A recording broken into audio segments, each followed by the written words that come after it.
நம்ம எல்லாரும் இப்போ ChatGPT யூஸ் பண்ணுறோம். ஒரு எஸ்ஸே எழுதுறதுக்காக இருக்கட்டும், இல்லை ஒரு ஐடியா ஜென்ரேட் பண்ணுறதுக்காக இருக்கட்டும், அசைன்மெண்ட் முடிக்கிறதா இருக்கட்டும், எதுனாலுமே இப்போ நம்ம ChatGPT கிட்ட தான் கேட்டுட்டு இருக்கோம். அது ரொம்ப ஹெல்ப்ஃபுல்லான விஷயம் மாதிரி இருக்குல்ல.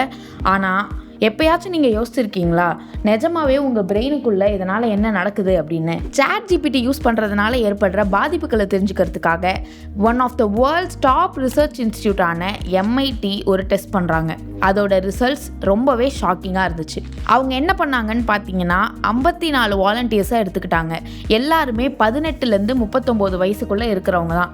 இவங்களை 3 குரூப்ஸாக பிரிக்கிறாங்க. இவங்க எல்லாரையும் ஒரு எஸ்ஸே எழுத சொல்கிறாங்க. இதில் ஃபர்ஸ்ட் குரூப் எந்த டூல்ஸும் யூஸ் பண்ணல, ஜஸ்ட் அவங்க பிரெயின் பவரை வச்சு தான் அவங்க எழுதுறாங்க. ரெண்டாவது குரூப் கூகுள் யூஸ் பண்ணி சர்ச் பண்ணி எழுதுறாங்க. மூணாவது குரூப் ChatGPTயோட ஹெல்ப்போட எழுதுறாங்க. அவங்க எழுதும் போது ஒரு பிரெயின் வேவ் ஸ்கேனரை அவங்க தலையில மாட்டியிருந்தாங்க. அதை EEG ஹெட்செட் அப்படின்னு சொல்லுவாங்க. இது என்ன பண்ணுன்னு பார்த்தீங்கன்னா, அவங்களோட மெமரி, ஃபோக்கஸ், கிரியேட்டிவ் திங்கிங் எல்லாம் மெஷர் பண்ணும். இப்போ இவங்களோட பிரெயின் ஸ்கேன்ஸ் என்ன காமிச்சுது? யாரெல்லாம் அவங்க பிரெயினை மட்டும் யூஸ் பண்ணி எந்த டூல்ஸும் இல்லாமல் எஸ்ஸே எழுதுனாங்களோ அவங்களோட பிரெயின் ஆக்டிவிட்டி அப்படின்றது ரொம்பவே ஹையாக இருந்துச்சு. அவங்க மெமரியாக இருக்கட்டும், ஃபோக்கஸாக இருக்கட்டும், இல்லை க்ரியேட்டிவ் பார்ட்ஸ் ஆஃப் த பிரெயினாக இருக்கட்டும், எல்லாமே சூப்பர் ஆக்டிவ். அவங்க நிறைய ஹார்ட் ஒர்க் பண்ணாங்க, எங்கேஜாக இருந்தாங்க. அது மட்டும் இல்லாமல் அதை எழுதி முடிக்கிற வரைக்குமே அவங்க பிரெயின் திங்க் பண்ணிகிட்டே இருந்துச்சு. Second group Google users. அவங்க பிரெயினும் ஆக்டிவாக தான் இருந்துச்சு. ஆனால் எதுவுமே யூஸ் பண்ணாமல் எழுதினவங்க அளவுக்கு இவங்க பிரெயின் ஆக்டிவிட்டி ஸ்ட்ராங்காக இல்லை. அவங்களால அந்த ஃப்ளோவில் அப்படியே எழுத முடியல. அவங்க சர்ச் பண்ணாங்க, ரீட் பண்ணாங்க, ப்ராசஸ் பண்ணாங்க, அப்புறம் திங்க் பண்ணி அப்புறம் தான் எழுதினாங்க. தேர்ட் குரூப் இந்த ChatGPT யூசர்ஸ். அவங்களோட பிரெயின் ஆக்டிவிட்டி தான் இருக்கிறதே லோவஸ்ட்டாக இருந்துச்சு. அவங்களோட மெமரி ஏரியாஸ்லாம் வந்துட்டு ஆல்மோஸ்ட் ஒர்க் ஆகலை, கொஞ்சம் தான் ஒர்க் ஆச்சு அப்படின்றாங்க. அவங்களோட ஃபோக்கஸ் லெவல்ஸ்லாம் ரொம்பவே வீக்காக இருந்துச்சு. அவங்களோட க்ரியேட்டிவிட்டி ஆல்மோஸ்ட் ஃப்ளாட். இங்கே அவங்க ஒர்க் பண்ணதோட ChatGPT தான் அதிகமான வேலையை பார்த்துருக்கு. அவங்க பிரெயினோட ஒர்க்குன்றது இதில் ரொம்பவே கம்மி. இதுக்கப்புறம் தான் இது இன்னும் ரொம்ப இன்ட்ரெஸ்டிங் ஆகுது. எழுதினதுக்கப்புறம் ரிசர்ச்சர்ஸ் அவங்க எழுதின ஆன்சர் எல்லாம் திருப்பி ரீட் பேக் பண்ண சொன்னாங்க. இங்கே தான் ஒரு ஷாக். 83% ChatGPT யூஸ் பண்ணி எழுதினவங்களுக்கு அவங்க என்ன எழுதுனாங்கன்றதே ஞாபகம் இல்லை. அவங்க எழுதின வார்த்தையெல்லாம் நீட்டாக, கிளியராக, நல்ல ஸ்ட்ரக்சரோடு தான் இருந்துச்சு.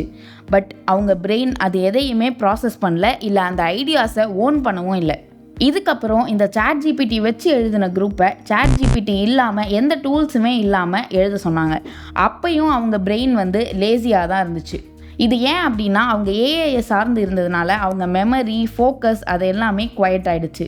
ஸோ அதை திருப்பி ரீஆக்டிவேட் பண்ண அவங்க ரொம்பவே கஷ்டப்பட்டாங்க. இதனால் ChatGPT டேஞ்சரஸா அப்படின்னு கேட்டிங்கன்னா இல்லை, இது ஹார்ம்ஃபுல் கிடையாது. பட் ஆனால் இந்த ரிஸ்க் எப்போ வருதுன்னு பார்த்தீங்கன்னா, அது மேலே நீங்கள் ஃபுல்லாக டிபெண்ட் ஆகியிருந்து ஓனாக திங்க் பண்ணாமல் இருக்கும் போது தான் இது ரொம்பவே ஹார்ம்ஃபுல். ஏஐ நம்மளுக்கு எல்லாமே எழுதி கொடுக்கும் போது நம்ம பிரெயினோட இம்பார்ட்டண்ட்டான மசில்ஸ் எல்லாம் நம்ம ஃப்ளெக்ஸ் பண்ணாமல் இருப்போம். மெமரியாக இருக்கட்டும், ஃபோக்கஸாக இருக்கட்டும், க்ரியேட்டிவிட்டியாக இருக்கட்டும், இது எல்லாத்தையும் நம்ம ஃப்ளெக்ஸ் பண்ணாமல் விட்டுருவோம். இந்த ரிசர்ச்லேருந்து இருக்கிற டேக்அவே என்னன்னா, ChatGPTன்றது ரொம்பவே பவர்ஃபுல். பட் அதை நம்ம ஒரு பார்ட்னராக யூஸ் பண்ணிக்கலாம். ஆனால் நம்ம பிரெயினுக்கு ஒரு ரீப்ளேஸ்மெண்ட்டாக நம்ம இதை யூஸ் பண்ணக்கூடாது. ஏதாச்சும் ஒரு ஐடியாஸ் தரவோ இல்லை ஸ்ட்ரக்சர் தரவோ ChatGPT நம்ம யூஸ் பண்ணிக்கலாம். ஆனால் எப்போவுமே நம்ம own thoughts, own voice, own மைண்டை கொண்டு வரணும். ஏன்னா ஒரு ஸ்ட்ராங்கஸ்ட் காம்போ பிரெயினோ இல்லை ஏஐயோ கிடையாது. இது ChatGPTயும் உங்கள் பிரெயினும் சேர்த்தாதான் ஒரு ஸ்ட்ராங்கான காம்போ. ஸோ அடுத்த வாட்டி நீங்கள் ஒரு ஏஐ டூல் யூஸ் பண்ணும்போது ஞாபகம் வச்சுக்கோங்க, உங்கள் பிரெயினை சோம்பேறியாக்க விட்டுறாதீங்க. யோசிச்சுட்டே இருங்க, க்ரியேட் பண்ணிகிட்டே இருங்க. ஏன்னா அப்போ தான் உண்மையான மேஜிக் நடக்கும். ஸோ இந்த மாதிரி நிறைய இன்ஃபர்மேட்டிவான வீடியோஸ்க்கு சிஎஸ் ப்ரொடக்ஷன்ஸை சப்ஸ்கிரைப் பண்ணிக்கோங்க.